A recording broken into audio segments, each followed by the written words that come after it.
اعوذ باللہ من الشیطان الرجیم بسم اللہ الرحمن الرحیم الف لام میم صاد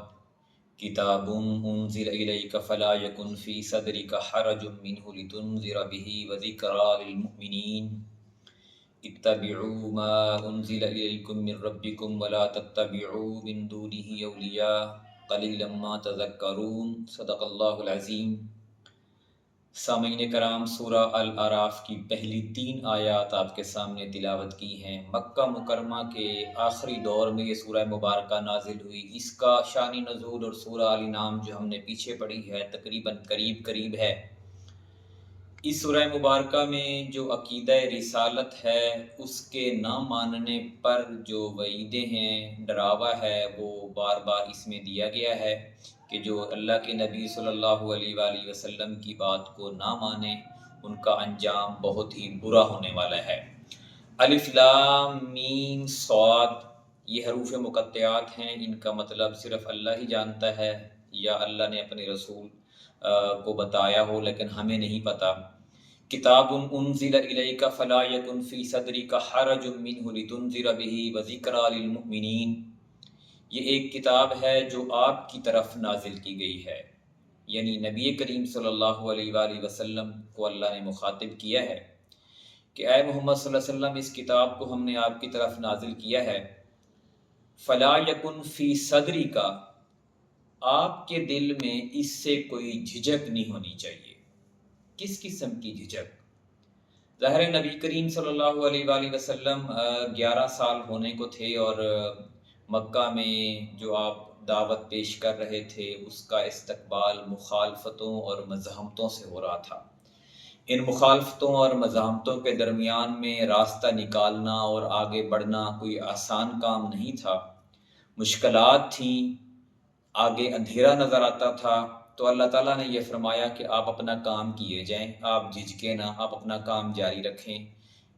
اور لتنذر به، اور اس کے جو اتارنے کی غرض ہے وہ یہی ہے کہ آپ اس کے ذریعے سے منکرین کو ڈرائیں، جو ایمان نہیں لا رہے ان کو ڈرائیں کہ اگر وہ اس کتاب پر ایمان نہیں لائیں گے تو ان کا انجام بہت بھیانک ہونے والا ہے۔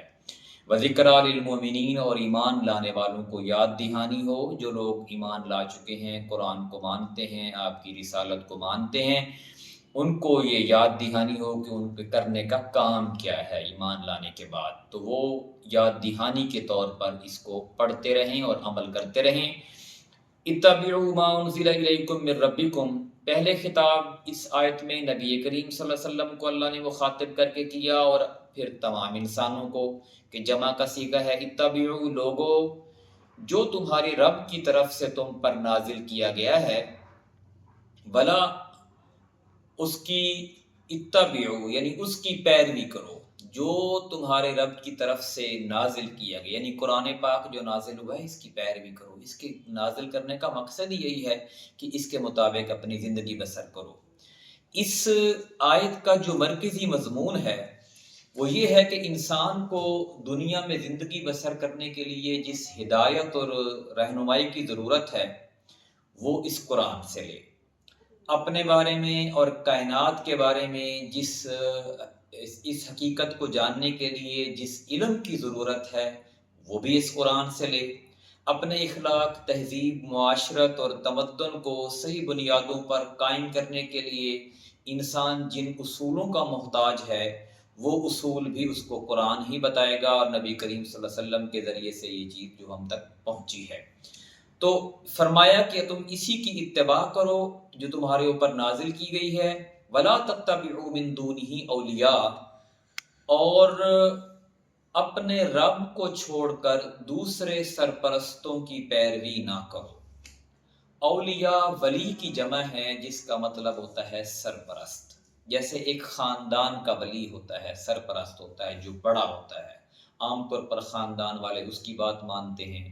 یا ایک مذہبی سرپرست ہوتا ہے، لوگ اس کے پیچھے چلتے ہیں مذہبی رسومات کے لیے، اس کو بھی ولی کہتے ہیں کہ یہ اولیاء ہے، ولی ہے، پیر ہے۔ یا حکومتی سرپرست بھی ہوتا ہے، لوگ اس کے پیچھے چلتے ہیں، وہ بھی ولی ہوتا ہے۔